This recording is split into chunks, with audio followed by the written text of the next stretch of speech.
Oke, selamat datang. Kali ini kita akan bongkar salah satu kekuatan finansial terbesar di dunia. Sebuah kekuatan yang, jujur aja, seringkali nggak kelihatan tapi diem-diem, dia yang ngatur banyak hal di sekitar kita. Penasaran?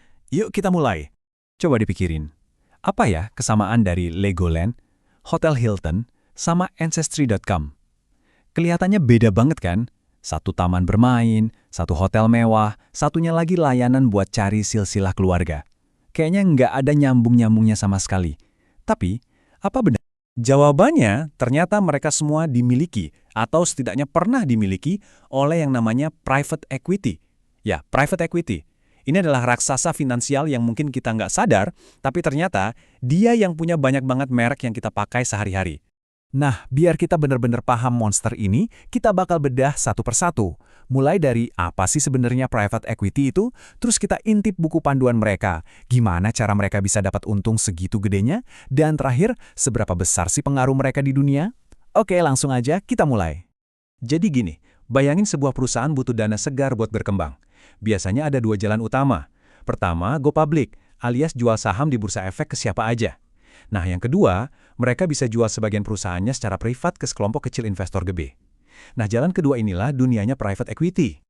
Dan ini kuncinya, filosofi mereka itu simple banget. Beli, perbaiki, jual. Jadi, perusahaan private equity, atau kita sebut aja PE ya, mereka itu bukan investor jangka panjang. Enggak, mereka masuk, punya rencana jelas, rombak perusahaannya, naikin nilainya, terus jual lagi buat dapat untung gede. Dan cara mereka kerja itu nggak asal-asalan loh. Kebanyakan perusahaan PE itu punya semacam playbook atau buku panduan sakti. Sebuah formula yang udah terbukti puluhan tahun, buat apalagi kalau bukan buat memaksimalkan keuntungan. Langkah pertama, mereka ngumpulin duit segunung dari para investor kakap. Kalau udah kekumpul, mereka mulai berburu perusahaan buat dibeli. Nah, disinilah sihirnya dimulai. Mereka bakal rombak total perusahaan itu. Bisa ganti CEO, potong biaya habis-habisan, atau bahkan ganti strategi pasarnya 180 derajat. Kalau udah kinclong, sekitar 5-10 tahun kemudian, baru deh mereka jual lagi dengan harga yang jauh lebih tinggi. Oke, playbooknya udah kita tahu. Sekarang gimana cara mereka ngejalaninnya? Ternyata ada beberapa strategi utama nih di dunia private equity, dan masing-masing punya cara main yang beda. Kalau kita lihat sejarahnya, ini menarik banget. Dulu, di awal 1900-an, para Taipan itu fokusnya membangun kerajaan, bukan buat dijual lagi. Terus, muncullah era venture capital, berani taruhan di ide-ide gila yang baru. Nah, puncaknya di tahun 80-an, muncullah tren beli perusahaan pakai utang, yang kita kenal sebagai LBO. Dari situlah semua berevolusi jadi industri triliunan dolar yang kita kenal sekarang. Oke, kita bahas strategi yang paling terkenal dan, jujur aja, paling kontroversial, leverage buyout atau LBO. Gampangnya gini, bayangin kamu mau beli perusahaan raksasa, tapi modalmu cuma sedikit, sisanya kamu ngutang. Dan yang paling gila, utang itu jaminannya adalah aset dari perusahaan yang baru aja kamu beli. Kebayang nggak? Nah, LBO ini bisa jadi dua hal, sukses besar atau gagal total.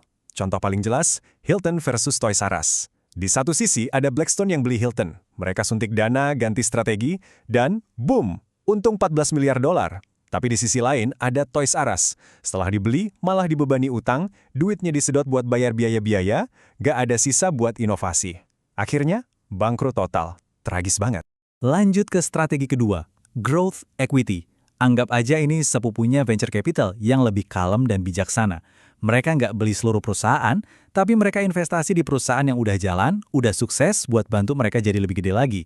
Biasanya sih mereka cuma ambil sebagian kecil saham aja. Contoh paling gampang, TikTok. Perusahaan-perusahaan PI raksasa itu investasi ke ByteDance, induknya TikTok. Tujuannya bukan buat ngambil alih, tapi buat ngasih bahan bakar jet, biar TikTok bisa ekspansi ke seluruh dunia secepat kilat. Ibaratnya roketnya udah terbang, mereka cuma bantu dorong biar makin kencang. Sekarang kita masuk ke venture capital atau VC. Nah, ini sisi liarnya dunia investasi. Para VC ini kayak penjudi kelas kakap. Mereka taruhan di startup-startup kecil yang belum jelas masa depannya dengan satu harapan, salah satunya bakal jadi the next Google atau the next Airbnb. Resikonya? Gede banget. Tapi kalau menang, hasilnya bisa mengubah dunia. Dan beginilah realitanya. Sequoia Capital misalnya, mereka jago banget milih pemenang kayak Google dan WhatsApp. Legendaris. Tapi perusahaan yang sama juga rugi bandar lebih dari 200 juta dolar waktu FTX ambruk. Jadi ini benar-benar permainan menang besar atau kalah besar, nggak ada di tengah-tengah. Strategi terakhir, dan mungkin yang paling menuai kontroversi, adalah distress investing. Sesuai namanya, mereka ini berburu di air keruh. Mereka sengaja cari perusahaan yang udah di ujung tanduk, mau bangkrut. Kadang mereka disebut investor burung bangkai. Mereka beli perusahaan itu dengan harga super murah dengan harapan bisa diselamatkan atau ya dipretelin asetnya satu-satu buat dijual. Kadang-kadang, cara ini berhasil. Perusahaan yang sekarat bisa diselamatkan, bahkan nilainya meroket. Tapi sering juga sebaliknya, perusahaannya cuma dihabisin asetnya terus ditinggalin gitu aja. Dan lihat aja, data terbaru.